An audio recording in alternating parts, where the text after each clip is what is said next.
लोकसभा चुनाव के बाद खतरनाक मोड़ पर आई हरियाणा की राजनीति। जी हां, हर कोई मानकर चल रहा था कि लोकसभा चुनाव के बाद अब हरियाणा में विधानसभा चुनाव में ही सियासी पारा हाई लेवल पर देखने को मिलेगा। लेकिन इन चुनाव में हुए भीतरघात व फर्जी वोटिंग से हंगामा मच गया है। खासकर ये आरोप बीजेपी नेता लगा रहे हैं। पर जब से पूर्व सीएम मनोहर लाल ने कर्मचारियों व अधिकारियों में काली भेंट होने की बात कहकर 4 जून के बाद बड़ी कार्रवाई करने की चेतावनी दी तो हंगामा शुरू हो गया। अब ऐसे में भूपेंद्र सिंह हुड्डा कहाँ चुप रहने वाले थे। हुड्डा ने मौका देखकर चौका मारा और जेजेपी के राष्ट्रीय अध्यक्ष डॉक्टर अजय चौटाला की तरह मनोहर लाल को उनकी हैसियत याद दिला दी। साथ ही हुड्डा ने हरियाणा में भाजपा की बुरी हार होने का दावा किया। अब किसकी हार होगी और किसकी जीत होगी और क्यों होगी, उससे पहले आप भूपेंद्र सिंह हुड्डा के ये दावे और खट्टर को उनकी हैसियत क्यों याद दिलानी पड़ी, ये सुने और कमेंट बॉक्स में अपनी राय देखी। भूपेंद्र सिंह हुड्डा व मनोहर लाल खट्टर के बीच शुरू हुई ये सियासी जंग क्या रंग लाएगी। बहुत शांतिप्रिय और अच्छे सद्भावना में चुनाव हुआ। कोई ऐसी घटना नहीं घटी जो आमतौर पर चुनाव में घट जाती है।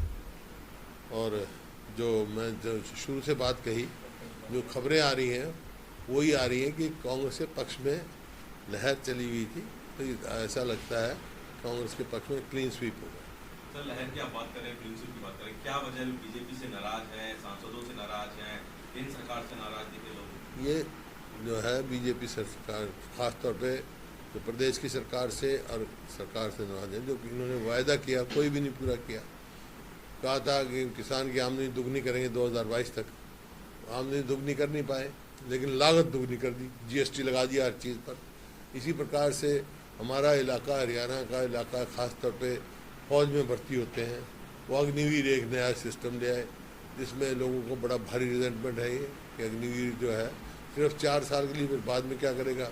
इसी प्रकार से हरियाणा में जो है जो प्रदेश 2014 में प्रति व्यक्ति आय में, प्रति व्यक्ति निवेश में, नौकरी देने में, कानून व्यवस्था में, खेल खिलाड़ियों में नंबर 1 था, आज पूरे देश में नंबर 1 है। बेरोजगारी में, महंगाई में, अपराध में भी बहुत ज़्यादा अपराध बढ़ गया। इस वास्ते लोग इससे परेशान थे, विमुख हो चुके थे और लोगों का मन बना हुआ था छत्तीसगढ़ का कि कांग्रेस की ओर ही देख लें। सर, चंडीगढ़ में भी 1 तारीख को मतदान होना है, वहाँ भी लगातार बीजेपी के नेता प्रचार प्रसार करने पहुंच रहे हैं। क्या लगता है आपको, क्या हरियाणा में जो आपने कहा कि सरकार मौजूदा जो है उसके खिलाफ लोगों में कहीं ना कहीं रोष है, उसका इफेक्ट चंडीगढ़ पर भी देखने मिलेगा? चंडीगढ़ में मैं गया था बीजेपी नेता, क्योंकि हम भी गए थे सारे, मैं भी गया था, और वहाँ मनीष तिवारी जो हमारे उम्मीदवार हैं जीतेंगे। सर, पूर्व सीएम है मनोहर लाल, वो कह रहे हैं कि कुछ जगह पर अधिकारियों के द्वारा जो बोगस वोटिंग है वो आज जो है कराई गई है, एक्शन भी लिया जाएगा ऐसे अधिकारियों को लेकर। वो क्या लगे हुए हैं, वो क्या है, वो कौन है एक्शन लेने वाले, क्या अथॉरिटी है उनकी? मैं बतौर विपक्ष नेता उनसे सवाल पूछना चाहता हूँ, उनकी क्या अथॉरिटी है, किस बात के लिए? अरे गवर्नमेंट उनकी, वहाँ पोलिंग एजेंट उनके, पोलिंग एजेंट तो बैठे होंगे ना, तो कोई ऐसी रिपोर्ट आई है क्या पूरे उसमें? उस टाइम तो करनी। अब ये जो इस किस्म के बयान जो है वो फ्रस्ट्रेशन के बयान होते हैं, और मैं या अपनी हार स्वीकार करने के बयान होते हैं। हार स्वीकार कर चुके हो। सर, एक सवाल सर, दिल्ली सरकार आरोप लगा रही है कि पानी की कमी हो रही है और हरियाणा पानी नहीं दे रहा है, तो दिल्ली में लोग पानी से त्राही मांग कर रहे हैं। तो बात करें वो सरकार से, अपना देखें, हमने हिस्सा बनता था, हमारे समय में तो पूरा देते थे हिस्सा सबका, हम अपना हिस्सा देते थे, लेकिन हमारा हिस्सा जो अभी मिलना है SYL का, वो क्यों नहीं केंद्र सरकार खोदती भाई यार।